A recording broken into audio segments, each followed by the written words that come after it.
I never thought my life would turn upside down during Thanksgiving dinner, but I got a divorce letter and a reason, but they didn't know what. I never imagined my life would unravel at a Thanksgiving dinner, but here I was, 20 pairs of eyes locked on me as a manila envelope landed on the mahogany table. My fingers trembled as I reached for it, but my voice came out steadier than I expected. "What is this?" "Divorce papers," Emerson said, his tone cold and practiced. He had planned this moment, probably with his mother, Eleanor, watching approvingly from her throne-like chair at the head of the table. I heard the sharp intake of breath from Ally, my best friend, sitting beside me.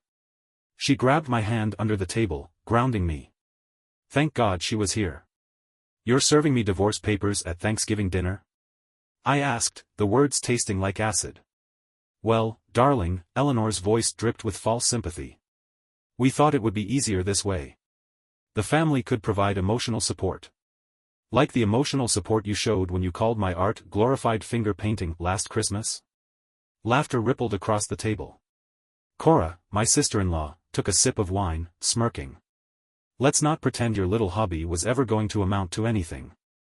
I swallowed hard, my pulse thundering in my ears. They wanted to humiliate me. They wanted me to break. But they had no idea what I was capable of. My hand brushed against my purse, where a folded document had been sitting for months, the deed to the Blake family estate. Emerson, in a moment of drunken generosity, had signed it over to me on our 5th anniversary. He had forgotten by morning, but I had quietly filed the paperwork. I stood slowly, letting the blood from the shattered wine glass drip onto Eleanor's pristine tablecloth. "You're right, Eleanor," I said, a slow smile spreading across my face. "I'm not cut out for this family. I'm better than it." The room fell silent. I turned to Ally. "Would you mind driving me to the hospital? I think I need stitches." Then I turned back to Eleanor. "Oh, and you might want to get that tablecloth cleaned quickly.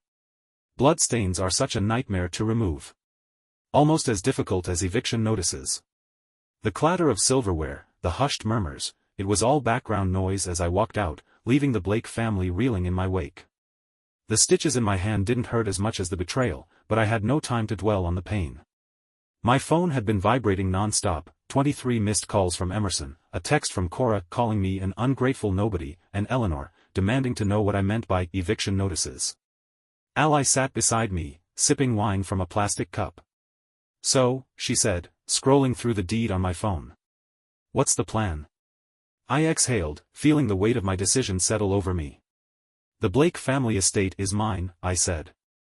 "And I think it's time I do something with it." Her eyes widened. "Oh my God. What are you thinking?" I let the first real smile of the night stretch across my lips. "I'm thinking I turn that house into an art gallery. Eleanor always said the place needed more culture." Ally cackled. "This is the most diabolical thing I've ever seen." "I love it." So did I. Because while the Blakes had spent years tearing me down, I had been quietly building something of my own. And now, it was my turn to watch them break.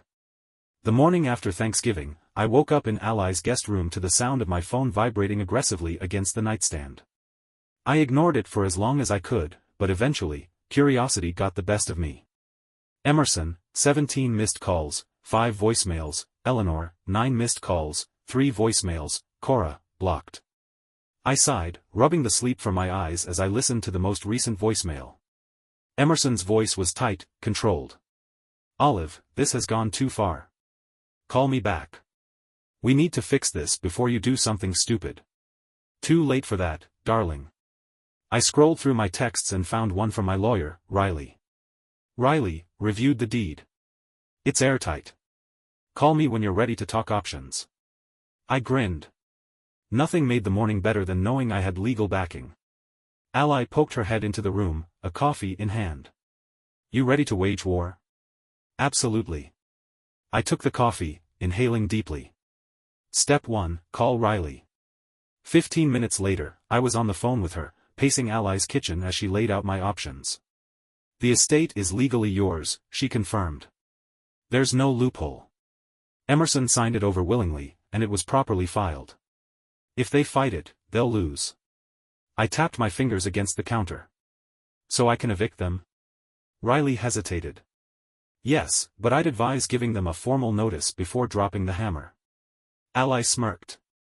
Or just send movers to start packing their stuff. I grinned, sipping my coffee.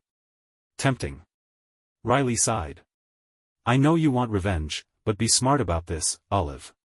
They're going to try and play the victim. I already knew that. Eleanor and Cora had spent years perfecting the art of playing the wounded party. But this time, they weren't dealing with the meek little woman they'd bullied for years. They were dealing with someone who had nothing left to lose. By noon, I was parked outside the estate, watching from a distance as life inside continued as if nothing had changed. Eleanor's BMW was in the driveway. A catering van was parked near the side entrance. The Blakes were hosting a brunch. I dialed Riley. How fast can you draft an official notice? Already done. You want it delivered today? I smirked. Make it dramatic. An hour later, I watched from my car as a courier pulled up and rang the doorbell. Eleanor, dressed in one of her ridiculous silk robes, answered.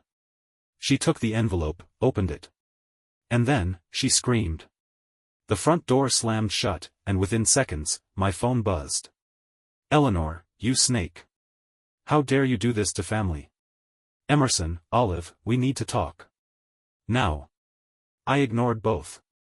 Instead, I sent a single reply. Me, you have 30 days to vacate. Happy holidays. Ally, who had been sitting in the passenger seat with binoculars like we were in a spy movie, let out a howl of laughter. I cannot believe you actually did it. Oh, we're just getting started, I said, eyes fixed on the house that would soon be mine, entirely mine. Because the Blakes had spent years underestimating me. And now, they were going to pay for it. 2 days after I sent the eviction notice, the Blakes launched their counterattack. I was in the middle of helping Ally rearrange her living room when my phone rang. I didn't even need to look at the screen. I knew it was him. Olive, Emerson's voice was tight, controlled, probably rehearsed. We need to talk. I flopped onto Ally's couch, grinning. Do we? A sharp exhale. You've made your point. But this? This is petty. You can't just. Oh, but I can, I cut in smoothly. And I have. Silence. Then, lowering his voice like he was trying to sound reasonable, do you really want to drag this into court? Because we will fight you on this. I rolled my eyes. You can fight, but you'll lose. You signed the deed, Emerson. This isn't a you messed up your wedding vows and want a do-over situation. This is legally binding. A long pause. Then, softer, Olive. I never wanted it to come to this. That almost made me laugh. He didn't want this. He had served me divorce papers at Thanksgiving dinner like I was the side dish no one wanted, and he was the victim. I exhaled sharply. You should have thought about that before humiliating me in front of your entire family. Another beat of silence. And then, in a voice too calm, too calculated, he said, fine. If that's how you want to play it. The line went dead. Ally, who had been listening the entire time with a bowl of popcorn in hand, smirked. That sounded like a threat. Let him try, I muttered, tossing my phone onto the couch. They all had their fun at my expense. Now, it's my turn. The next day. I woke up to a flood of notifications. The Blakes had gone public. Eleanor, in all her melodramatic glory, had taken to social media, playing the victim. Eleanor Blake, it's a dark day for our family. After decades of memories in our beloved estate, we are being forced from our home by someone we once called family. Betrayal is a cruel thing. The post had hundreds of comments, mostly from socialites and family friends offering condolences. Oh no, Eleanor. This is horrible. How could someone do this to you? Stay strong, darling. I scrolled, waiting for it, there. Cora Blake, some people never belonged in this family to begin with. Maybe we should have known it would end like this. That one made my blood boil. I tapped my screen and fired back. Olive Blake, soon to be not Blake. Some people should read legal documents before signing them. Maybe we should have known it would end like this. Ally let out a shriek of laughter.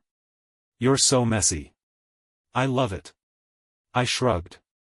I'm just warming up. 1 week later. The Blakes hadn't left. Of course, they hadn't. Eleanor had hired a lawyer, a big-name firm that probably cost more per hour than my monthly rent before I married Emerson. But Riley wasn't intimidated. "They don't have a case," she assured me, flipping through the latest paperwork over brunch. "They're just stalling." I sighed.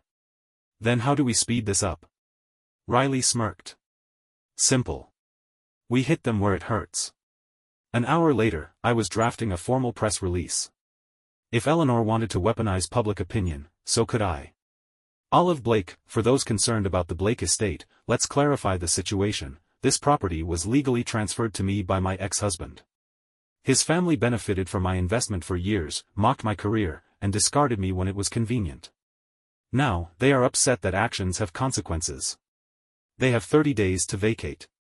That's more generosity than they ever gave me. Boom. Ally gasped. "You just declared war." I smiled, watching the likes and shares explode. "I didn't declare it. I'm just making sure I win."